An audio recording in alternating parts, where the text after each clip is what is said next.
जय सिया राम दोस्तों, मैं हूँ सूचना नेपटा। जन्म मरण के इस अनंत चक्र से मुक्ति कैसे संभव है? क्या कोई ऐसा उपाय है जो हमें इस संसार के बंधनों से मुक्त कर सके? गरुड़ पुराण के 16वें अध्याय में भगवान विष्णु ने जीव के बंधन और मोक्ष के सनातन उपाय को विस्तार से समझाया है। तो आइए इस दिव्य ज्ञान के सागर में डुबकी लगाते हैं और जानने की कोशिश करते हैं कि अज्ञान से परे जाकर मोक्ष की प्राप्ति कैसे संभव है। गरुड़ जी ने कहा, हे दया सिंधु, अज्ञान के कारण जीव जन्म मरण रूपी संसार चक्र में पड़ता है। यह मैंने सुना। अब मैं मोक्ष के सनातन उपाय को सुनना चाहता हूँ। हे भगवन, हे देव देवेश, हे शरणागत वत्सल, सभी प्रकार के दुखों से मलिन तथा सार रहित इस भयावह संसार में अनेक प्रकार के शरीर धारण करके अनंत जीव राशियां उत्पन्न होती हैं और मरती हैं, उनका कोई अंत नहीं है। ये सभी सदा दुख से पीड़ित रहते हैं, इन्हें कहीं सुख नहीं प्राप्त होता।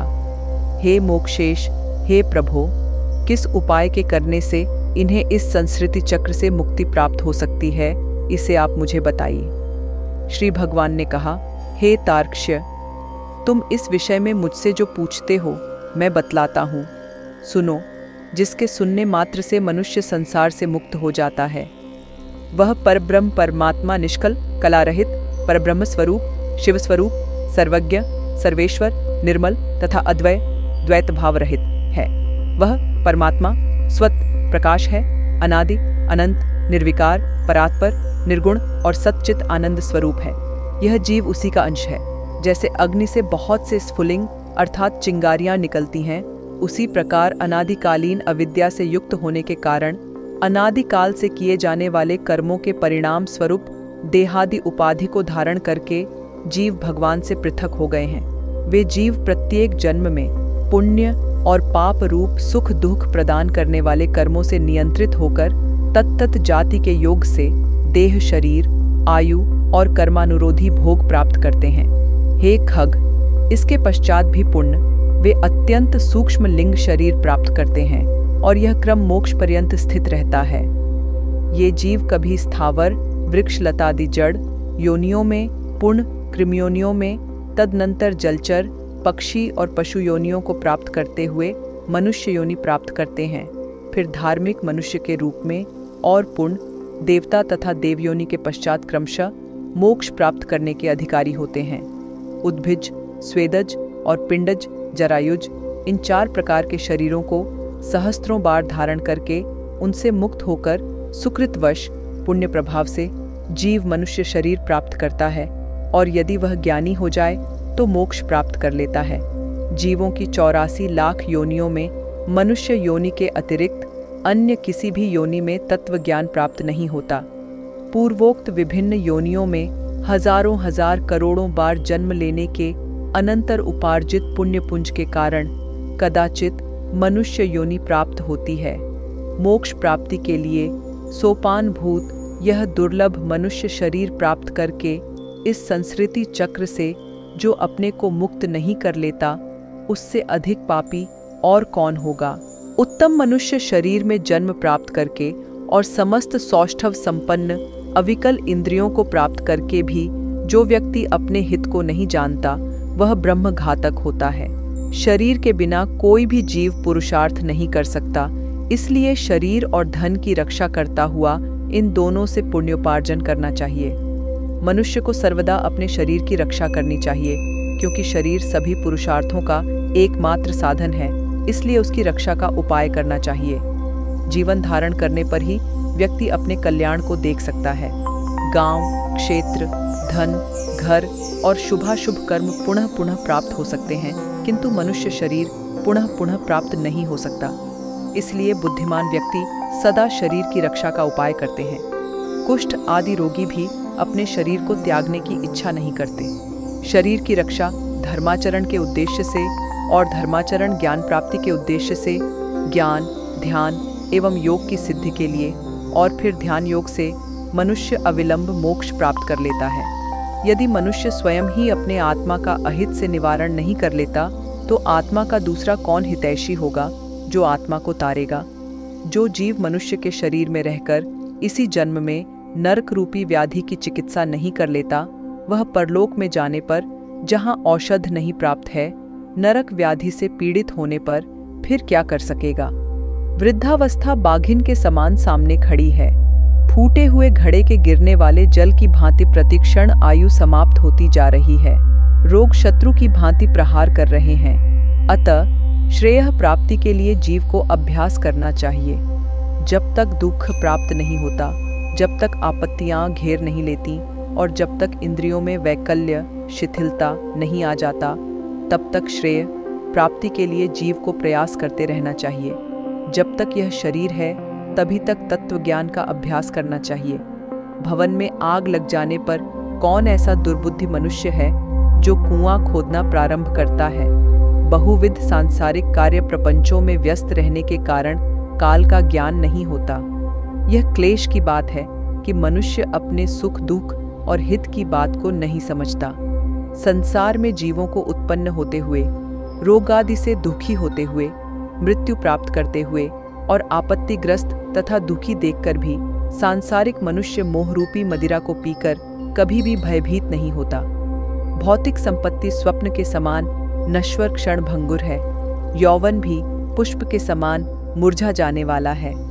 आयु बादलों में चमकने वाली बिजली के समान चंचल है। यह सब जानते हुए भी मनुष्य को कैसे धैर्य हो सकता है। एक तो मनुष्य की 100 वर्ष की आयु ही बहुत थोड़ी है। उसमें भी निद्रा और आलस्य के वशीभूत होकर उसका आधा भाग बीत जाता है, और जो शेष है वह भी बाल्यावस्था, रोग और जरा में होने वाले दुख से चला जाता है, और जो थोड़ा बचा वह भी निष्फल ही बीत जाता है। प्रारंभ करने वाले कार्य के विषय में जो उद्योग नहीं करता और जहाँ ब्रह्म चिंतन आदि में जागरूक रहना चाहिए, वहाँ वह सोता रहता है। इसके विपरीत जहाँ सदा सदा भय विद्यमान है उस संसार में, वहाँ वह विश्वस्त है। ऐसा जो मनुष्य है वह अभागा क्यों नहीं मारा जाएगा। जल में उठने वाले फेन के समान अतीव क्षण भंगुर देह को प्राप्त करके जीवात्मा उसमें स्थित रहता है। यह शरीर ही उसको प्रिय संवास के रूप में प्रतीत होता है, किंतु इस अनित्य शरीर में जीवात्मा निर्भय होकर कैसे रह सकता है, जो अहित करने वाले विषय भोगों में ही हित बुद्धि रखता है तथा अनिश्चित पुत्र कलत्र देह गेहादि को स्थायी समझता है, और भौतिक धन संपत्ति आदि अनर्थकारी वस्तुओं में जो अर्थ बुद्धि रखता है, वह अपने परमार्थ को नहीं जानता। जो यह जगत किसी का नहीं हुआ ऐसा देखते हुए भी गिर रहा है, और आत्मज्ञान विषयक वचनों को सुनते हुए भी जिसे बोध नहीं होता, पढ़ करके भी उसका अर्थ नहीं समझता। ऐसा इसलिए होता है कि जीव भगवान की माया से मोहित है। मृत्यु, रोग और जगरूपी ग्राहों के द्वारा गंभीर काल सागर में डूबते हुए इस जगत को कोई भी नहीं जान पाता। प्रतिक्षण क्षीण होते हुए भी इस काल की सूक्ष्म गति को जीव वैसे ही नहीं जान पाता जैसे कच्चे घड़े में स्थित जल के विगलित होने का ज्ञान नहीं हो पाता। कदाचित वायु का बांधना संभव हो सकता है, आकाश को खंड खंड करने की तरंगों के गुंफन की कल्पना भी संभव हो सकती है, परंतु आयु के शाश्वत होने की आस्था कथम पे संभव नहीं हो सकती। जिस काल के द्वारा जल जाती है, मेरु पर्वत भी चूर चूर हो जाता है, सागर का जल भी सूख जाता है। उस काल से मनुष्य शरीर की रक्षा की क्या कथा। मेरा पुत्र, मेरी पत्नी, मेरा धन, मेरे बांधव, इस प्रकार मैं कहते हुए मनुष्य रूपी बकरे को हठपूर्वक काल रूपी भेड़िया मार डालता है। यह मैंने कर लिया, यह करना शेष है, यह दूसरा कार्य भी अभी कुछ करना बाकी है। इस प्रकार की इच्छा से युक्त मनुष्य को यमराज अपने वश में कर लेते हैं। कल किए जाने वाले कार्य को आज, अपराह्न में किए जाने वाले कार्य को पूर्वाह्न में ही कर लेना चाहिए, क्योंकि मनुष्य ने अपना कार्य कर लिया है अथवा नहीं, इसकी प्रतीक्षा मृत्यु नहीं करती। वृद्धावस्था जिसको रास्ता दिखाने वाली है, अत्युग्र रोग ही जिसके सैनिक हैं, ऐसे मृत्यु रूपी शत्रु के तुम सम्मुख स्थित हो, फिर उस प्रबल शत्रु से रक्षा करने वाले परमात्मा की ओर क्यों नहीं देखते, अर्थात उनकी ओर उन्मुख क्यों नहीं होते। तृष्णा रूपी शूल में बिंधे हुए और विषय वासना रूपी घी से सींचे हुए तथा राग द्वेष रूपी अग्नि में पके हुए मनुष्य को मृत्यु खा जाती है। यह जगत ऐसा है कि इसमें मृत्यु बालकों, युवकों, वृद्धों और गर्भस्थ जीवों, सभी को ग्रस लेती है। जब जीव अपनी देह को भी यहीं छोड़कर यमलोक को चला जाता है तो फिर स्त्री, माता पिता और पुत्रादि से किस प्रयोजन से संबंध स्थापित किया जाए। ये संसार दुख का मूल कारण है, इसलिए इस संसार से जिसका संबंध है वही दुखी है, और जिसने इस जगत का त्याग किया वही मनुष्य सुखी है। दूसरा कोई भी कहीं भी सुखी नहीं है। यह संसार सभी प्रकार के दुखों का उत्पत्ति स्थान है, सभी आपत्तियों का घर है और सभी पापों का आश्रय स्थान है। इसलिए ऐसे संसार को क्षण मात्र में त्याग देना चाहिए। लौह एवं लकड़ी के पाशों से बंधा हुआ मनुष्य मुक्त हो सकता है, किंतु पुत्र और पत्नी रूपी पाशों से बंधा हुआ मनुष्य कभी भी मुक्त नहीं हो सकता। रूप। मनुष्य अपने मन को प्रिय लगने वाले इस जगत में जितने पदार्थों से संबंध बनाता जाता है, उतनी ही अधिक शोक की कीलें उसके हृदय में गढ़ती जाती हैं। यह बड़े खेद की बात है कि मनुष्य की देह में स्थित शब्द, स्पर्श, रस, गंध विषयों का आहार करने वाले इंद्रिय रूपी चोरों ने इस लोक के समस्त धन को अपहृत करके इसे नष्ट कर दिया है। अर्थात परलोक के लिए हितकारी धर्म रूपी जो धन है उसका इंद्रियों ने हरण कर लिया है। मांसलोभी मत्स्य जैसे बंसी में लगे हुए लोहे के अंकुश को नहीं जान पाता, उसी प्रकार विषयों से प्राप्त होने वाले सुख के लोभ से जीव यमयातना की परवाह नहीं करता। हे गरुड़, जो अपने हित और अहित को नहीं जानते, सदा कुमार्ग पर चलने वाले हैं और मात्र पेट भरने में ही जिनका सारा अध्यवसाय रहता है, वे मनुष्य नरकगामी हैं। निद्रा, मैथुन और आहार आदि की स्वाभाविक प्रवृत्ति सभी प्राणियों में समान रूप से विद्यमान रहती है। उनमें जो वास्तविक हित अहित को जानने वाला ज्ञानवान है वह मनुष्य कहा जाता है, और उस ज्ञान से जो शून्य है वह पशु कहलाता है। मूर्ख मनुष्य प्रातःकाल मलमूत्रों के वेग से, मध्य दिन में क्षुधा और तृषा से तथा रात्रि में काम क्रीड़ा और निद्रा से बाधित रहते हैं। हाय, यह खेद की बात है कि अज्ञान से मोहित होकर सभी जीव अपनी देह, धन, पत्नी आदि में आसक्त होकर बार बार पैदा होते हैं और मर जाते हैं। इसलिए सदा आसक्ति का त्याग कर देना चाहिए, और यदि उसका सर्वथा त्याग न हो सके तो महापुरुषों के साथ संबंध बनाना चाहिए, क्योंकि संत पुरुष संसारासक्ति रूपी रोग के भेषज हैं। सत्संग और विवेक ये दोनों ही व्यक्ति के दो निर्मल नेत्र हैं। जिस व्यक्ति के पास ये नहीं है वह अंधा है। अंधा मनुष्य कुमार्गगामी क्यों नहीं होगा? अपने अपने वर्ण और आश्रम के लिए शास्त्र बोधित आचारों का पालन करने में संलग्न रहने वाले सभी मनुष्य यदि परम धर्म को नहीं जानते तो वे दंभाचारी व्यर्थ में नष्ट हो जाते हैं। कुछ लोग अनेक प्रकार की क्रियाओं को करने का प्रयत्न करते हैं और कुछ अन्य व्रत, उपवास आदि में संलग्न रहते हैं। अज्ञान से आवृत आत्मा वाले कुछ लोग ढोंगी बनकर विचरण करते हैं। कर्म कांड में आस्था रखने वाले मनुष्य शास्त्र बोधित नाम मात्र की फलश्रुतियों से संतुष्ट होकर के मंत्रोच्चारण और होमादि कृत्यों से तथा यज्ञ से विस्तृत विधानों से भ्रांत रहते हैं, उन्हीं में उलझे रहते हैं। मेरी माया से विमोहित होकर शरीर को सुखाने वाले मूर्ख लोग एक भुक्त, उपवास आदि व्रतों का आचरण करके परोक्ष परम गति को प्राप्त करना चाहते हैं। शरीर को दंड देने मात्र से क्या अविवेकी पुरुषों को मुक्ति प्राप्त हो सकती है? वल्मीक सांप की बांबी को ताड़न करने मात्र से क्या कहीं भी महासर्प की मृत्यु होती है? बड़ी लंबी जटाओं के भार को ढोने वाले और मृग चर्म आदि से युक्त दाम्भिक पुरुष वेश धारण करके ज्ञानी की भांति ही लोक में भ्रमण करते हैं और लोगों को भी भ्रमित करते हैं। सांसारिक सुख में आसक्त जो व्यक्ति मैं ब्रह्मज्ञानी हूँ ऐसा कहता है, वह कर्म मार्ग तथा ब्रह्म ज्ञान मार्ग दोनों मार्गों से भ्रष्ट हो जाता है। उसे चांडाल की भांति छोड़ देना चाहिए। संसार में, घर में और अरण्य में लज्जा त्याग कर समान रूप से नग्न होकर गर्दभ आदि पशु भी विचरण करते हैं, तो क्या इस आचरण से वे संसार से विरक्त हो जाते हैं? यदि मिट्टी और भस्म के धारण करने मात्र से मनुष्य मुक्त हो जाए तो मिट्टी और भस्म में शयन करने वाला वह कुत्ता भी क्या मुक्ति प्राप्त कर लेगा?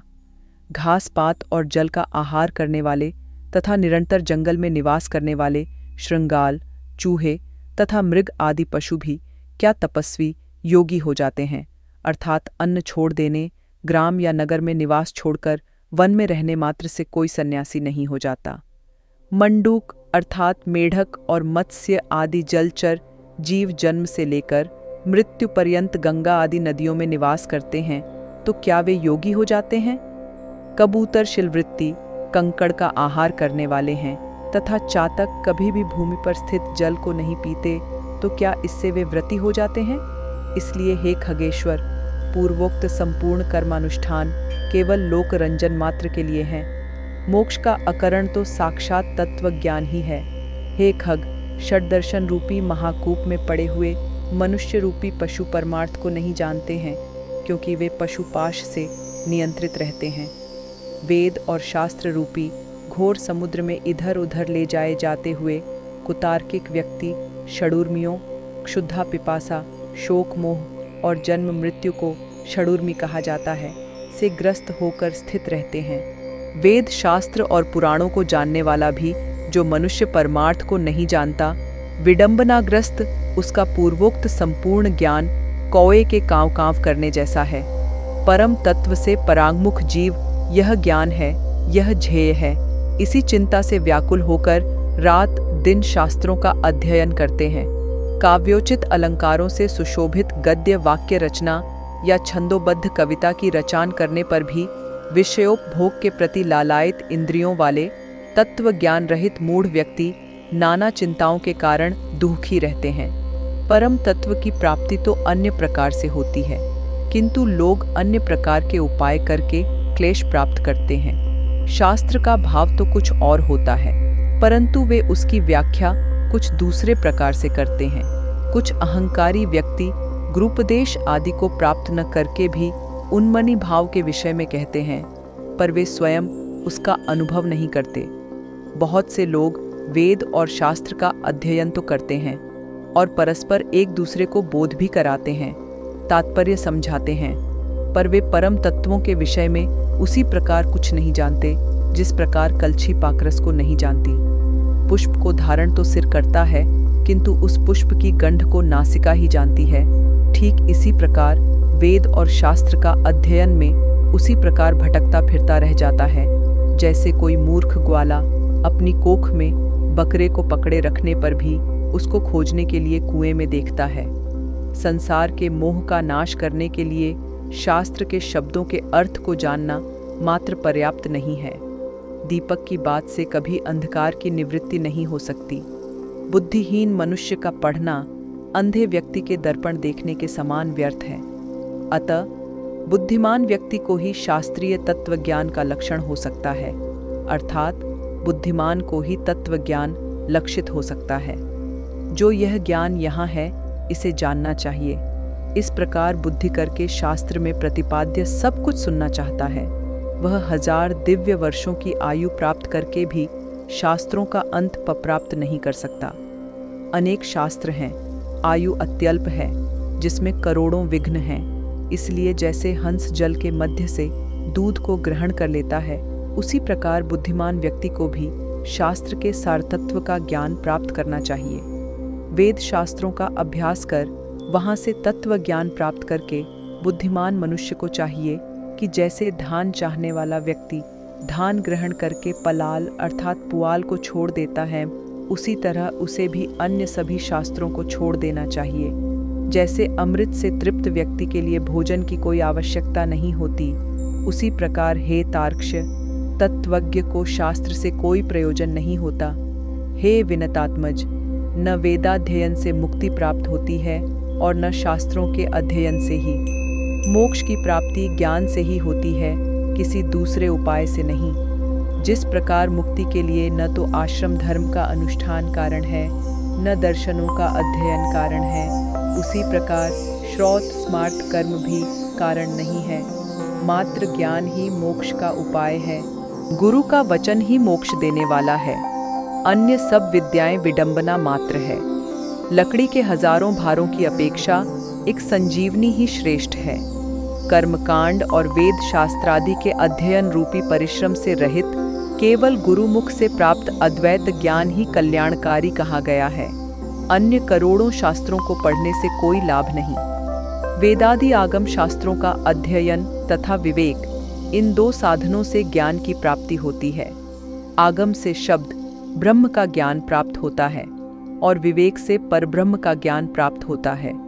कई विद्वान अद्वैत को वास्तविक परम तत्व स्वीकार करते हैं और कुछ अन्य विद्वज्जन द्वैत तत्व की ही प्रतिष्ठा चाहते हैं, किंतु द्वैत और अद्वैत से पृथक सभी के लिए समान रूप से स्वीकार्य परम तत्व को कोई नहीं जानता। न मम मेरा नहीं है और मम मेरा है, ये दो पद भावनाएं ही बंधन और मोक्ष के कारण हैं।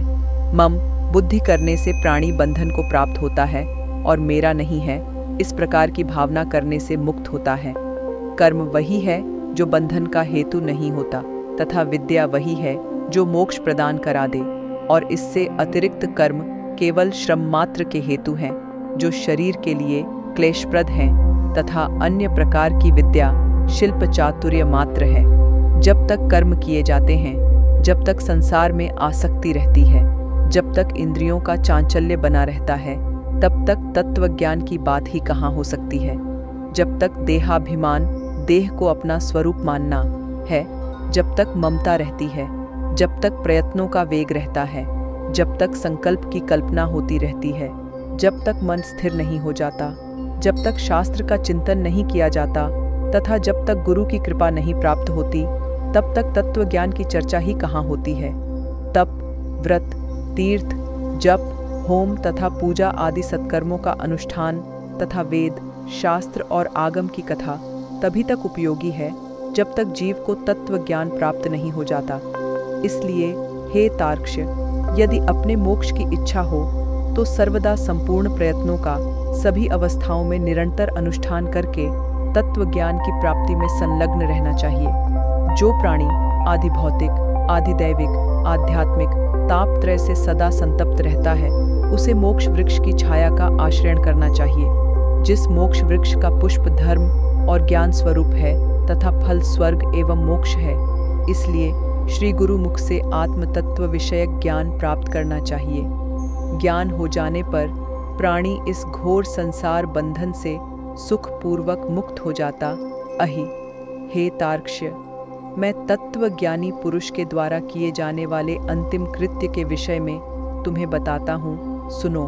जिस उपाय को करके जीव को ब्रह्म निर्वाण संजक मोक्ष की प्राप्ति होती है, अंतकाल के आ जाने पर पुरुष भय छोड़कर अनासक्ति रूपी शस्त्र से देह गेहादि विषयक ममत्व को काट डाले।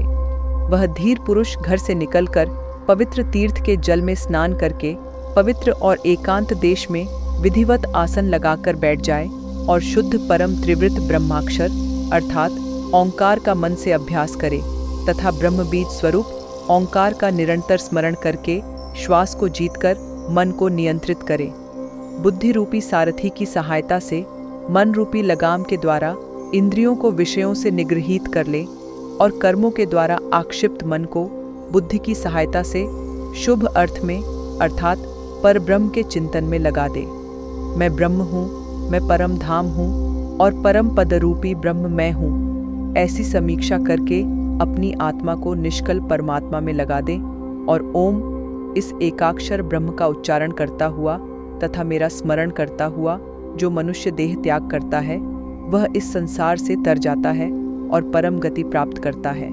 मान और मोह से रहित तथा आसक्ति से उत्पन्न होने वाले दोषों को जीत लेने वाले, सुख दुख आदि द्वंद्वों से मुक्त ज्ञानी पुरुष उस शाश्वत अविनाशी परम पद को प्राप्त होते हैं। जो व्यक्ति राग और द्वेष रूपी मलों का अपहरण करने वाले ज्ञान रूप जलाशय और सत्य स्वरूप जल वाले मानस तीर्थ में स्नान करता है, वह मोक्ष प्राप्त कर लेता है। जो प्रौढ़ वैराग्य को धारण करके अन्य भावों का परित्याग कर केवल मद्विषयक भावना के द्वारा मेरा भजन करता है, ऐसा पूर्ण दृष्टि रखने वाला अम्लांतरात्मा संत ही मोक्ष को प्राप्त होता है। तीर्थ में मृत्यु हो जाए, इस उत्कंठा से उत्सुक होकर जो अपने घर का परित्याग करके तीर्थ में निवास करता है और मुक्ति क्षेत्र में मरता है, वही मोक्ष प्राप्त करता है।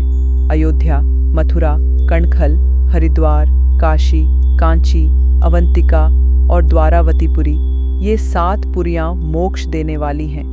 हे तार्क्ष्य, मैंने सनातन मोक्ष धर्म को तुम्हें बता दिया। ज्ञान और वैराग्य के सहित इसे सुनकर पुरुष मोक्ष प्राप्त करता है। तत्वज्ञ पुरुष मोक्ष प्राप्त करते हैं, धार्मिक पुरुष स्वर्ग को प्राप्त होते हैं, पापियों की दुर्गति होती है और पशु पक्षी आदि पुण्य जन्म मरण रूपी संसार में भ्रमण करते हैं। इस प्रकार सभी शास्त्रों का सारोद्धार मैंने 16 अध्यायों में कह दिया। अब और क्या सुनना चाहते हो? सूत उवाच। सूत जी ने कहा, हे राजन, गरुड़ जी ने भगवान के मुख से ऐसा वचन सुनकर उन्हें बार बार प्रणाम करके अंजलि बांधकर इस प्रकार कहा। गरुड़ जी ने कहा, हे देवाधिदेव भगवान, हे नाथ, हे प्रभु, अपने अमृतमय वचनों को सुनाकर आपने मुझे भवसागर से तार दिया है। अब मेरा संदेह समाप्त हो गया और मैं कृतार्थ हो गया हूँ, इसमें संशय नहीं। ऐसा कहकर गरुड़ जी ने मौन होकर भगवत ध्यान परायण हो गए। स्मरण करने से जो दुर्गति का हरण कर लेते हैं, पूजन और यज्ञ के द्वारा जो सद्गति प्रदान करते हैं और अपनी परम भक्ति के द्वारा जो मुक्ति प्रदान करते हैं, वे हथि मेरी रक्षा करें। इस प्रकार गरुड़ पुराण के अंतर्गत सारोद्धार में भगवान विष्णु और गरुड़ के संवाद में मोक्ष धर्म निरूपण नामक 16वां अध्याय पूरा हुआ।